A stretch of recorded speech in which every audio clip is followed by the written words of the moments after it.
এবারের নাটকীয় বিপিএল নিয়ে ভিডিও বার্তা দিলেন শোয়েব আখতার। বিপিএলে এবারের আসরে ঢাকা ক্যাপিটালসের মেন্টর হিসেবে দায়িত্ব পালন করবেন শোয়েব আখতার। ইতোমধ্যেই তার সঙ্গে চুক্তি করেছে ফ্র্যাঞ্চাইজিটি। বিপিএলে কাজ করার জন্য মুখিয়ে আছেন তিনি। এবারই প্রথম বিপিএলে দেখা যাবে শোয়েবকে। এর আগে কোচ কিংবা খেলোয়াড় কোনো ভূমিতেই বিপিএলের সঙ্গে যুক্ত হননি তিনি।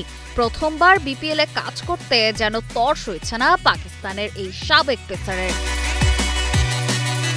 বিপিএলে কাজ করা নিয়ে এক ভিডিও বার্তায় শোয়েব বলেন, হ্যালো বাংলাদেশ। বাংলাদেশ আমার খুব প্রিয় এবং হৃদয়ের কাছের একটা স্থান।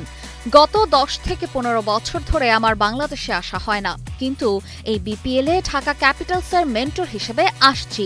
আপনাদের সাথে দেখা হবে। আপনাদের খুব ভালোবাসি।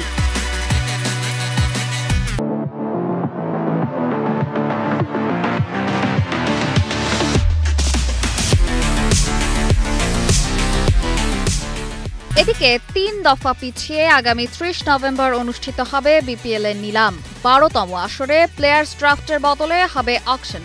তবে তার আগে বিপিএল নিয়ে যেন নাটকীয়তার শেষ নেই। শুরুতে 5 দল নিয়ে বিপিএল শুরু হওয়ার কথা থাকলেও নতুন করে যুক্ত হলো আরও একটি দল।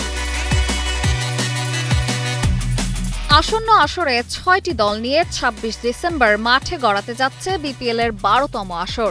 ফাইনাল হতে পারে 24 জানুয়ারি। বসুন্ধরা গ্রুপের টগি স্পোর্টস মালিকানা পেয়েছে রংপুর রাইডার্সের। চট্টগ্রাম রয়্যালসের মালিকানা দেওয়া হয়েছে ট্রায়াঙ্গল সার্ভিসকে। এছাড়া নাবিল গ্রুপ রাজশাহী, দেশ ট্রাভেলসের মালিকানায় Noakhali express, cricket with Sami Sylhet ও রিমার্ক হারল্যান্ড পেয়েছে ঢাকা ফ্র্যাঞ্চাইজির মালিকানা। অপর্ণা বর্ষা, কালের কণ্ঠ।